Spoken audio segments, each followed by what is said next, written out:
Now, one of the big stories that we've been talking about today is the downside move and the economic problems in China. Let's bring in a China expert. Lee Steinhauer is with us this morning. China's slowing down dramatically. The exports are down. New big-time trouble in the property sector, and they just stopped releasing youth jobless data because it's so bad. Is the economy in China in danger of a serious, ongoing downward spiral? Yeah, China right now is in bad shape economically. You touched on a few of the issues. Their real estate sector, which is about 30% of their economy, which is a huge component, has been in a downward trend for the last 2 years at least. Just this week, one of their biggest property developers, Country Garden, is in danger of going under.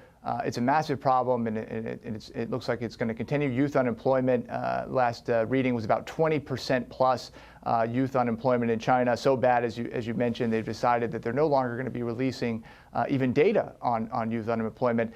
Foreign direct investment into China is down. Manufacturing is slowing. They didn't get a pop like they thought they would coming out of their zero COVID policies. It's bad shape for China right now, and geopolitically, it's getting a lot tougher. Now, China's Communist Party it seems to me that they've got a deal to stay in power. The Chinese Communist Party maintains political power and says, okay, you give us political power, you keep us as the government, and you, the people, you can be prosperous.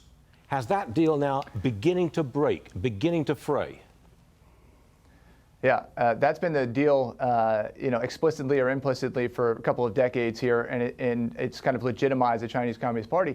But it's always been kind of a Faustian bargain, right? A deal with the devil, and like all deals with the devil changes the terms, right? When they no longer work, and I think the same is true with the Chinese Communist Party. I think the Chinese Communist Party realized that they couldn't continue with that level of prosperity that they've enjoyed the last couple of decades. So they've really turned China into a surveillance state. They've put the clamps down on their own people. So even if the people wanted to change their government, it would be very difficult to do so. And I also think Xi Jinping has stoked nationalism, and the new bargain is we'll get you Taiwan and become a geopolitical power. When autocrats run into trouble, they have a tendency to lash out. Do you think it's possible that China will try to invade Taiwan because they've got so much trouble at home? Last 30 seconds to you. Yeah, I mean, I think that's a distinct possibility. Obviously, Xi Jinping has been pretty clear about his intentions to the great rejuvenation of China. We want to take back Taiwan. Will this accelerate those plans? I think it certainly could. If the economy is going south and he needs something to keep the people engaged, nothing like going to war or going to get Taiwan to take people's minds off of their dire economic situation, not to mention the demographics and everything else they're facing. So, yeah, I think it's a distinct possibility. I hate to leave it there, but we must. Lee Steinhauer, thank you very much for joining us, sir. We appreciate your expertise. Thanks a lot.